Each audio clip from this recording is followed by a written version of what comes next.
নমস্কার বন্ধুরা, হালদার কিচেনের পক্ষ থেকে আপনাদের সাদর আমন্ত্রণ জানিয়ে আর একটা রেসিপি নিয়ে চলে আসলাম। তো আজকে আমি আপনাদের বানিয়ে দেখাবো ভেজিটেবিল চপ। তো ভেজিটেবিল চপ বানানোর জন্য এখানে আমি বিট আর গাজর ডুমো ডুমো করে কেটে নিয়েছি, আর এখানে আলু নিয়েছি কিছুটা। তো এখন চলুন, আমি এই যে প্রেসারের মধ্যে জল গরম করতে দিয়েছি। তো এখানে আমি আলু আর গাজরটা একসাথে সেদ্ধ করে নেবো, তারপরে আমি গাজরটা সেদ্ধ করব। দেখুন, আলুটা আমি দিয়ে দিয়েছি, আর এই যে গাজরটাও এর মধ্যে দিয়ে দিলাম। তো এটা এখন আমি একটু সেদ্ধ করে নেবো, চাপা দিয়ে দেবো। আর দেখুন, ভেজিটেবিলের জন্য আমি মশলা একটা বানাবো। তো এখানে গোটা ধনে, জিরে, মৌরি আর গোটা একটু গরম মশলা রেখেছি। আর এখানে ফোড়নে দেওয়ার জন্য রেখেছি তেজপাতা, শুকনো লঙ্কা, 5 ফোড়ন। তো আমি এই যে একটা ফ্রাইং প্যান বসিয়ে দিয়েছি। এটার মধ্যে এই যে মশলাটা যে আমি বানাবো করবো, এটার মধ্যে আমি সব দিয়ে দেবো, দিয়ে এটা একটু ভেজে নেবো। তো মশলাটা আমার এখন ভাজা ভাজা হয়ে গেছে, খুব সুন্দর একটা গন্ধ উঠেছে। তো এটা এখন আমি নামিয়ে ঠান্ডা করে নেব। তো এই যে গাজর আর আলুটা আমি সেদ্ধ করে নিয়েছি। তো এটা ভালো করে জল ঝরিয়ে নেবো। এখন আমি বিটটা ওই জলটার মধ্যে দিয়ে, এই যে বিটটা আমি দিয়ে দিয়েছি। এখন বিটটা আমি আমার বিট, গাজর, আলু সব সেদ্ধ করা হয়ে গেছে। এদিকে মশলাও রেডি হয়ে গেছে। তো চলুন, এখন আমি কড়াইতে সরষের তেল দিয়েছি। এবার আমি এই যে শুকনো লঙ্কা, তেজপাতাটা ফোড়ন দিলাম, আর দিলাম 5 ফোড়ন।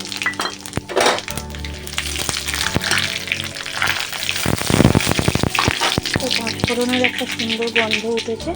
তো এর মধ্যে এখন আমি আদাটা দিয়ে দেবো, কেটে রাখা আদা।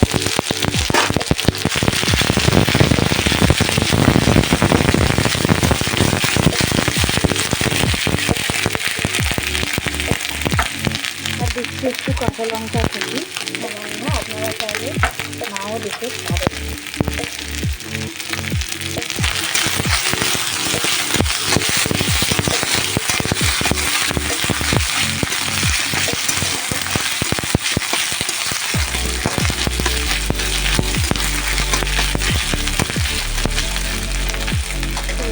আদাটাও ভালো ভালো হয়ে গেছে।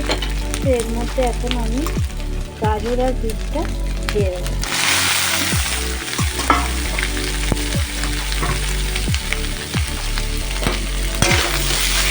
এটা ভালো করে মশলার সাথে কষিয়ে নিয়ে তারপর এর মধ্যে আলুটা দেবো। এই যে দেখুন, কড়াইয়ের মধ্যে নাড়তে নাড়তে আমি এটা যেহেতু এটা সেদ্ধ করা ছিল, তো খুন্তি দিয়ে একটু কুচো কুচো ভাত করে নিয়েছি। তো এখন এর মধ্যে আমি যে সেদ্ধ করে রাখা আলুটা দিয়ে দিলাম। তো আলুটা দিয়ে এটা ভালো করে আমি মিশিয়ে নেব, ম্যাশ করে।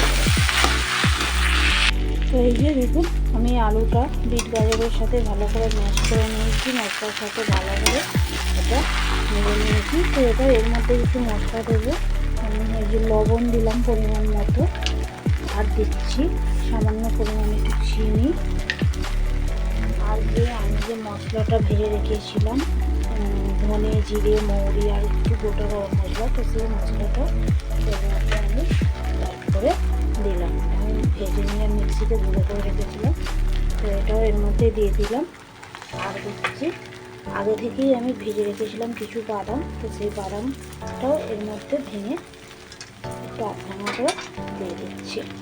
তো এটা এখন আমি সবটা ভালোভাবে মিক্স করে নেব। তো এই যে ভেজিটেবিলের পুরটা পুরো আমার রেডি হয়ে গেছে। এটা খুব সুন্দর গন্ধ বেরিয়েছে। তো আপনারা তো আর টেস্ট করতে পারছেন না, তাই আপনাদের বলতে পারছি না, তবে আমার যদি বিশ্বাস করে থাকেন, খুব সুন্দর গন্ধ বেরিয়েছে।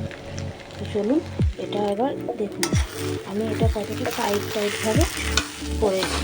এটা কিন্তু বেশি নকশা হয়ে গেলে বারবার খেতে যাবে, অসুবিধা হবে। তো এটা একটু ঠান্ডা করে নিতে হবে ভালো করে, তারপর এটাকে ভেজিটেবিলে শেপ দিতে হবে। আপনারা যে যেমন পারেন শেপ দিতে পারেন। কেউ চৌকোও করতে পারেন, যদি মনে করেন কেউ চ্যাপটা করে গোল মতো করতে পারেন, কেউ আবার ডিমের চপ যেভাবে হয় ওই রকম শেপও দিতে পারেন। তো চলুন, আমি এটা এবার নামিয়ে নিয়ে ঠান্ডা করে তারপর রেডি করে দেখাচ্ছি।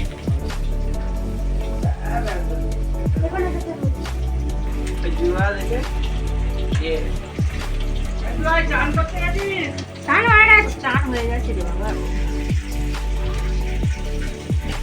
করা হয়ে গেছে। এখানে কড়াইতে যে একটু বেশি করে তেল দিতে হবে। তো এটা ডিপ ফ্রাই করতে হবে, খুব ভালো করে তেলটা গরম করতে হবে। একটা ভেজিটেবিলগুলো এটা আমি ছেড়ে দেবো।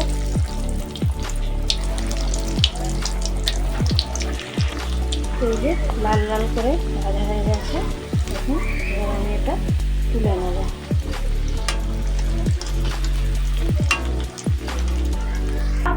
তো এই যে ভেজিটেবিলটা আমার রেডি হয়ে গেছে।